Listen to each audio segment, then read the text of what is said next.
We'll go ahead and open in prayer. And so, yeah, so let's open in prayer.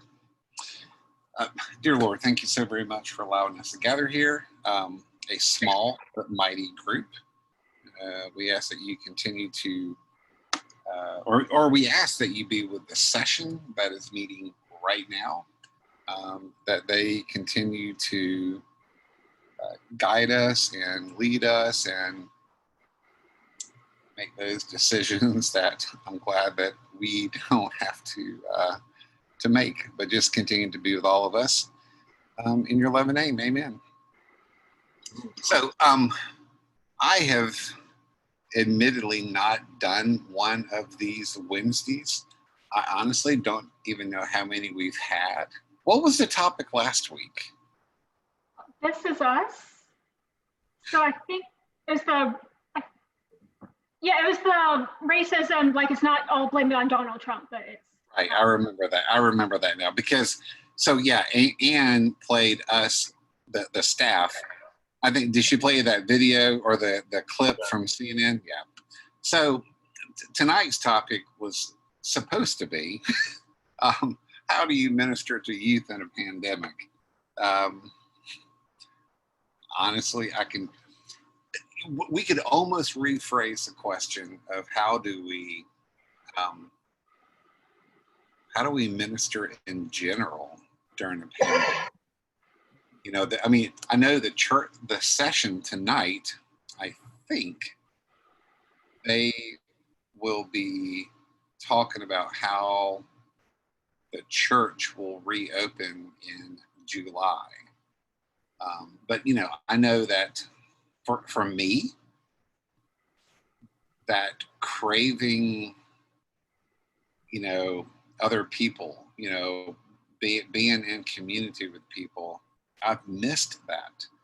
I mean, I realize, and AJ, don't be snarky here, but I realize I have one leg outside and will be out of this job by July 2nd. But in terms of, you know, COVID and all the restrictions, it's been rough.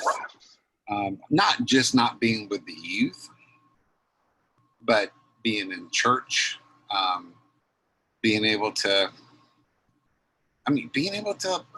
hug people, you know, shake hands, even doing a fist bump. So maybe the question is not how do we do youth ministry during COVID, but you know how or maybe the question is how are we doing ministry during COVID? I don't know. What are some thoughts?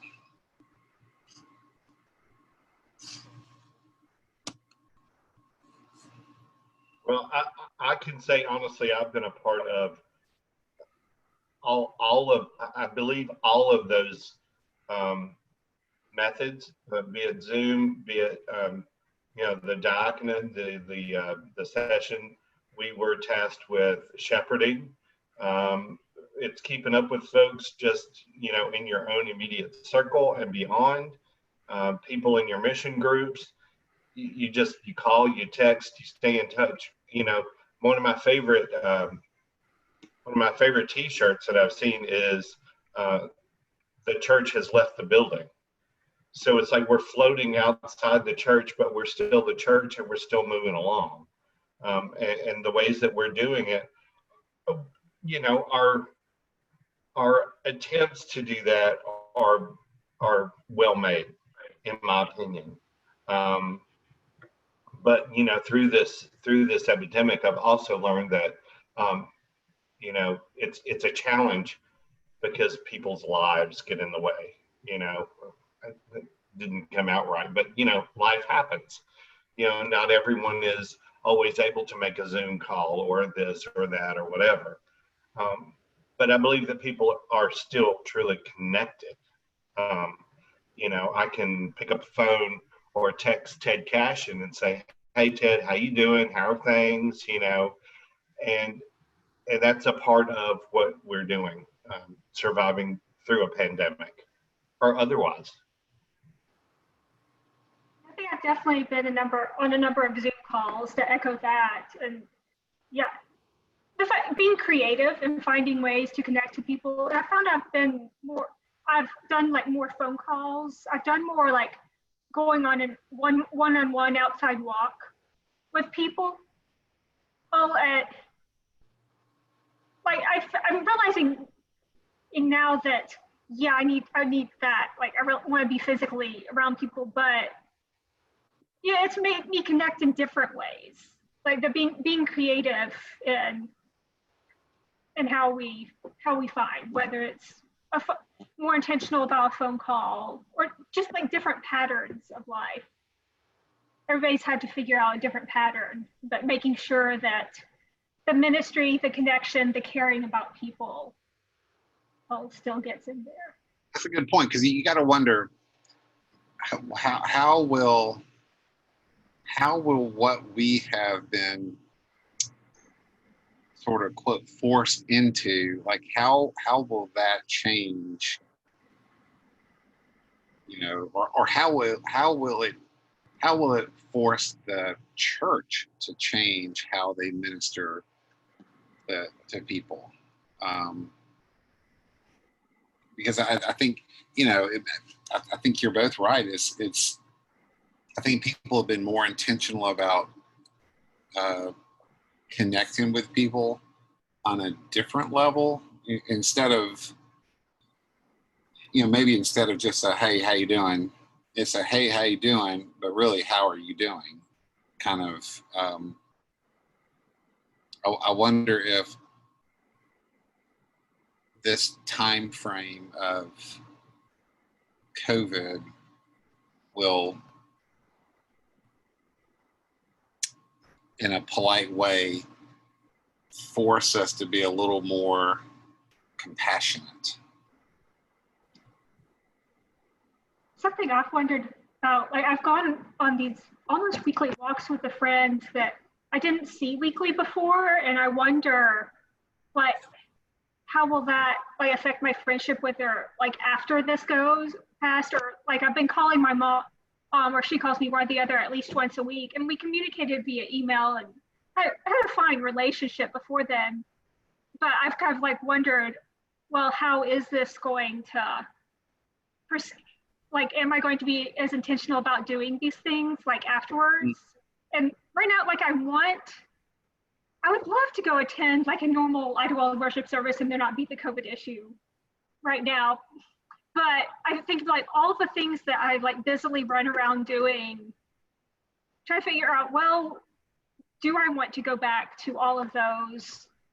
Might it be better to have a phone call with a person rather than like doing this activity? And I don't know the answer to that. I have a curiosity problem that I see something, it's like, oh, that's interesting. I'm curious. I want to see what happens. This maybe fear of missing out issue is, so I wonder, like, what am I going to learn from this time? Like, how do I take that back? So I guess that's more at the individual level, but some of that is relationships are ministry of some form, ministry in both directions. I think when you say the curious part, I mean, I think you're right. You're talking about, I forget how you worded it, but I mean, everything is so new and no one really.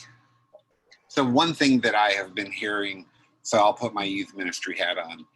One thing, so I'm a member, or however you want to call it, of two.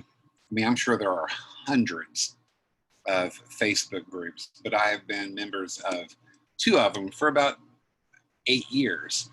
And consistently, what I've been reading in there is that the people in youth ministry who are considered the experts, you know, the ones who are the gurus, the one who knows, they're now saying, yep, we're done. We are not the expert. And we're having to kind of relearn how to do ministry. And it's like when you were talking, Alicia, when you said, you know, you kind of wonder how once we kind of get back to everything, those friendships that you are sort of nurturing right now, will they kind of continue,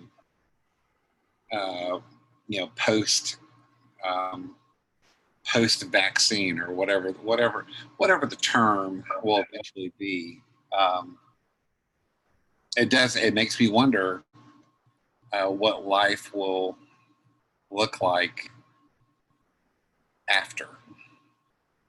I think what you said, about us being more compassionate, playing on what you said, but also Alicia said, is I think that those relationships that you're nurturing right now, that we're all nurturing right now, I think that the compassion is going to come into a play where we're going to be dealing with this for a little bit longer.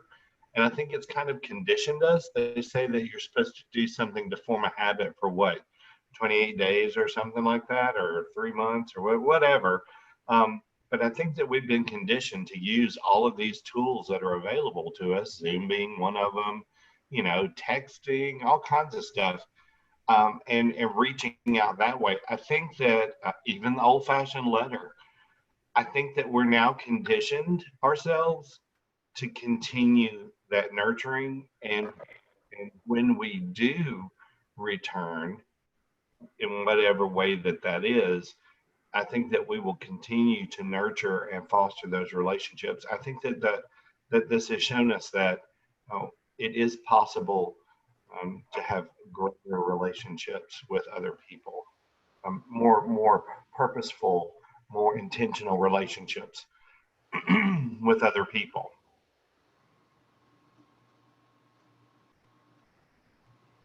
And that's just my thought. It's just been a weird time. I mean, it's just been an odd. How has it been? 3 months or 4 months? March 5th was when I ended work, so about 3 months. 3 months. 3 months. I was looking at that on my calendar because I ended my work on March 15th. It's now the 17th. So it's been like 3 months. It's been for over 3 months just by days for me. But if you look at it from other people, some people started their time in February, in March. You're talking about like people like in like New York, Washington, New Jersey, and those folks, they started even earlier than we did. Chicago, they started their shutdowns way before we did here. So if you look at it, it's been about 4 or 5 months total that we've had to deal with this crisis since January, really. January. So let me switch gears slightly. And this is more, I'm curious about both of y'all's perspective on this question. Do you think,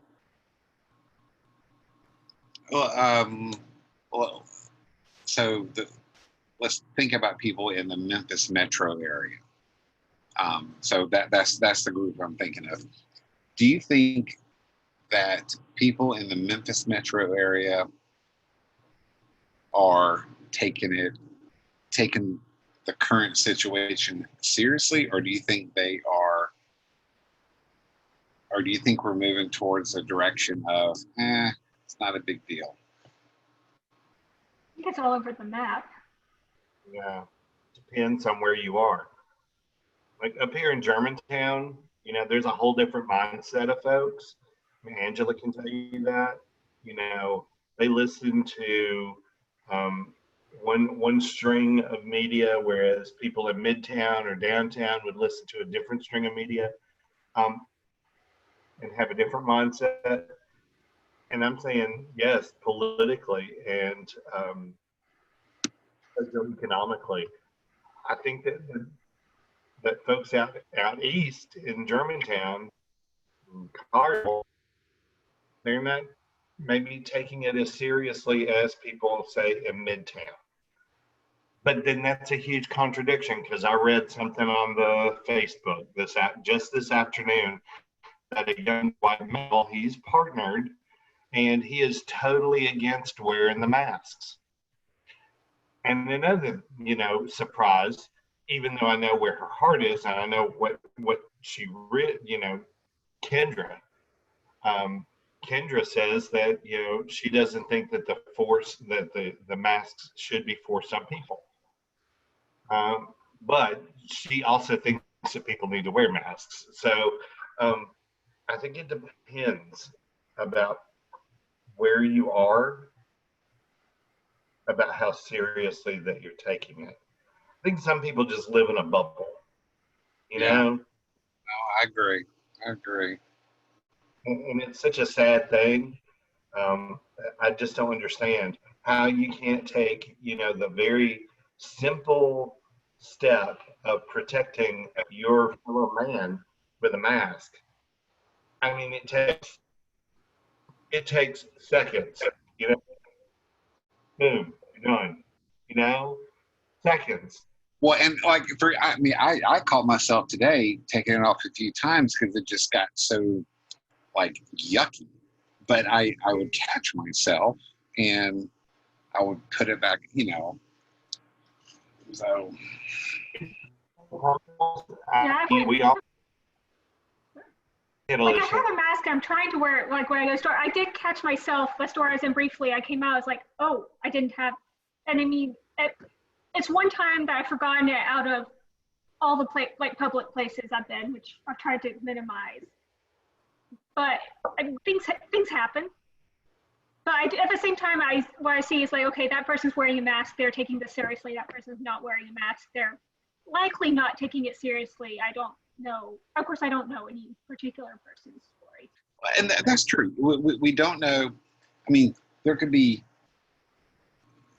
like, so for here in South Haven, people are not taking it seriously. It's just not, we ordered out curbside Saturday night and I went to pick it up and there were people lined up to get into this restaurant and I'm just sitting in my car watching them. Not one person had a mask on. And I was probably looking at a total group of about, between the outside seating and people waiting to get inside, maybe 75 people. And nobody was wearing a mask except for the employees. But even then, half of them were like wearing it, like, where their nose was exposed. So that, but, I don't know. I mean, someone may have in their head a legitimate reason for not wearing it. For me, it's, it's what I do. I went to Knoxville in late May and I've seen people wearing masks in Memphis. I saw people wearing masks in Knoxville, but I stopped at a pilot travel station to get gas and I think it was Gordonsville, Tennessee. But I had a mask. I mean, I went and used the bathroom. I had a mask on. I don't think anybody else there other than employees had masks on. But then both Knoxville, where cases have been very low, and here people were wearing masks. And it's just, there's definitely a different mindset in different areas. I think you're right. It's a mindset thing. I mean, that's the truth of it. To go back to what this young fellow was saying online this afternoon, was that he threw a bunch of numbers, statistics and things. There's so many people that are reliant on statistics, and really, is that are they listening to the right? I mean, is the information that they're getting correct?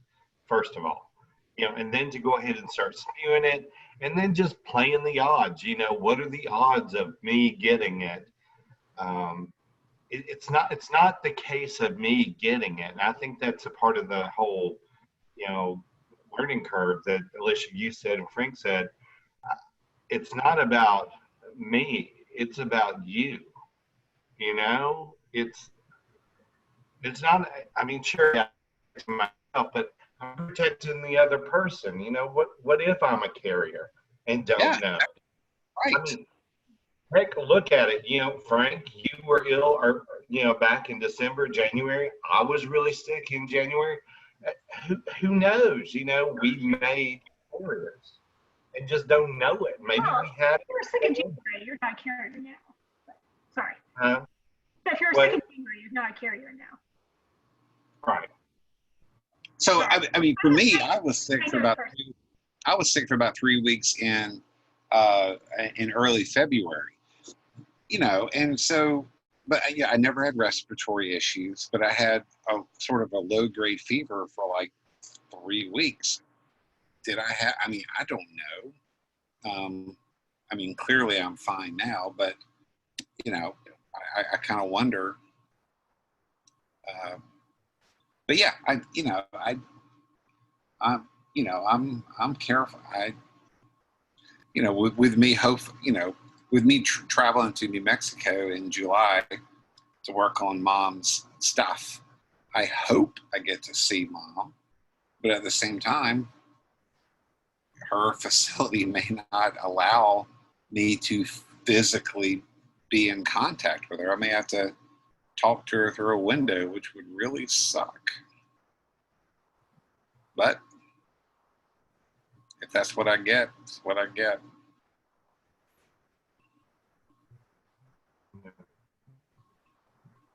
So back to the question of how do you minister during the pandemic? I think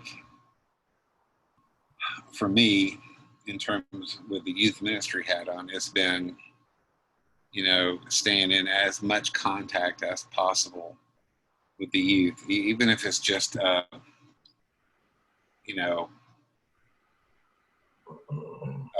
mass-produced card just saying, hey, thinking about you, or sending a text out.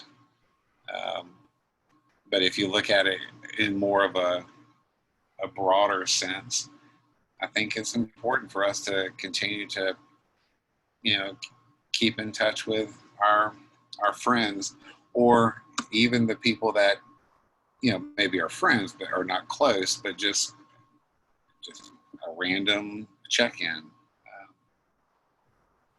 I think that's important. It will be interesting. Like, I do look forward to seeing what the session. I assume they usually send out something on the next day, don't they? Yeah. So it'll be interesting to see what they decide. If they do start doing in-person worship starting, is it July 5th? Yeah, July 5th is the first Sunday. So. Yeah, and that's a horrible Sunday to start because everybody will be out probably for 4th of July. Maybe that's a good Sunday to start because it'll be low. If they're having to limit the congregation to, I've heard one number of only 50 people. But then again, how would you decide that? I don't even know how to do that. The Catholics are making reservations. Is that correct? That's what I've heard, that the Catholics are making reservations. Some people I've heard are doing like raffles, kind of raffle things, to where, or not raffle, like gambling raffle, but like lots. They pull lots. Like a lottery? Like a lottery, yeah. You pull out so many of them. They say, okay, well, you can come this Sunday. And then the next Sunday, they put those names over here and then pull from, they do it on a weekly thing. So, because I doubt Idlewild would, if it was invitation, they wouldn't do invitation. I don't think they would do invitation only. I don't know. How would you do that? The church where I grew up, you have to sign up. I think that's maybe they can have up to 300 a week in Knoxville, in that church. And they said you had to sign up to come. I think of course, not everybody's wanting to come. So I think my mom said the first week they had about 200 signed up a few days ahead of time. I don't know if it went up for that. Well, that's just it. There are plenty of people who may not even have any desire right now to be in that environment. And I mean, if you're in that population, you know, the 60 and above, you know, if that is the high risk category, you know, maybe you shouldn't be going to church anytime soon. I don't know. I'd like to come, but at the same time, it's like, well, I'm a single person household. I take up more than my fair share of space per person. So that's been my debate. And who knows what the situation's going to actually be. Yeah, it will be interesting to see how they deal with it. Well, you'll probably get information from Mr. Braddock. Yeah, I told him to let me know when they were done so he can tell me what's going on. So you'll then have to text both of us and let us know, so we won't have to wait for the email tomorrow. Special information meeting. I think it's always tricky, you know. And this is something it's tricky to do something new. But this is just an altogether different, you know, ball of wax. It's completely different from anything, you know. I don't know.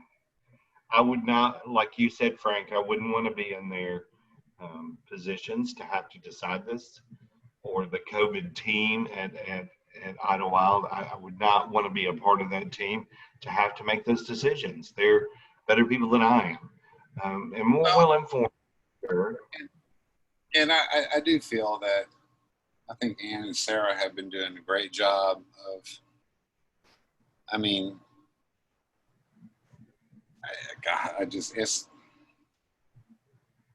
it's just a weird time. And on top of that, you know, there's still a PNC looking for a senior pastor, which I can only imagine that's going to take longer now. I don't know. Oxford got a new pastor through this COVID-19. He left his one church in New Orleans to go to Oxford. Yeah, maybe the PNC is. I mean, I'm sorry. I know they're working, but maybe they're closer than what we are aware of. Who knows? They are. You know that. You know they're going. That it's running smoothly. I hope. Well, and for the new youth advisor as well, or the new youth director as well. You know, yeah, that I know that they're a little ways away from. I mean, they had one candidate. Yeah. And I think they are trying to interview another one. But the good thing is during the summertime, so things are a little, well, A, summertime, B, COVID. So things are a little, you know, we're not meeting anyway. So it's decent timing if you're not going to have someone for a bit. So, does anybody have any prayer requests? I'll lift up. I cannot think of her name. She is not a church member, but there is an 11th grader who attends. Well, she may be a rising senior. I'm not really sure about that. She attends St. Mary's School for Girls. She was, and she's good friends with some of our kids. She was sunbathing in her driveway, and her mother didn't see her when she came home and ran over her. Oh my word. So she was supposed to this happened like 2 days ago. She was supposed to get out of ICU today. She's had a couple of surgeries. Luckily, it is not life-threatening, but I mean, so just prayers for that poor mom, prayers for that young lady. So just prayers, and our youth are just the ones who are really close to her. Just prayers for that. Prayers for the PNC. Prayers for people needing food. Anything else? A whole bunch. Pray for the world right now, because we're all hurting.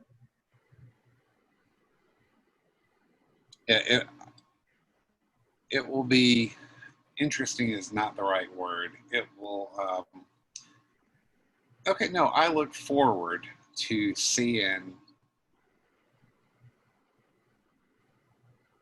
how or what Idlewild does over the next many months in regards to how they tackle racism.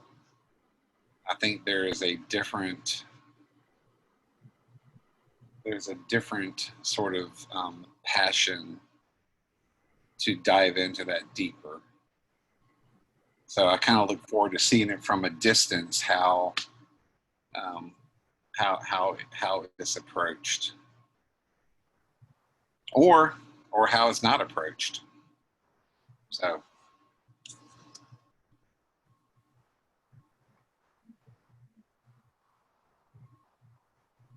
Anything else? Well, thank you for attending. There was only 3 of us. Well, and my cat. If you heard my cat, she's left me now, but I don't know where she is. Oh, she's eating dinner. Sorry.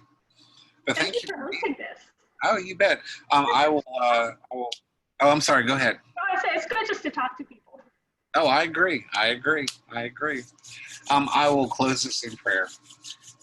Dear Lord, thank you so very much for allowing us to gather here. We ask that you be with all the prayers we mentioned tonight, but also those prayers that we either simply forgot about or we just chose not to mention out loud. In your loving name, amen. And don't forget, tomorrow at noon, wait, is it noon? Yep. Yeah, noon. I will be hosting that tomorrow. So come on.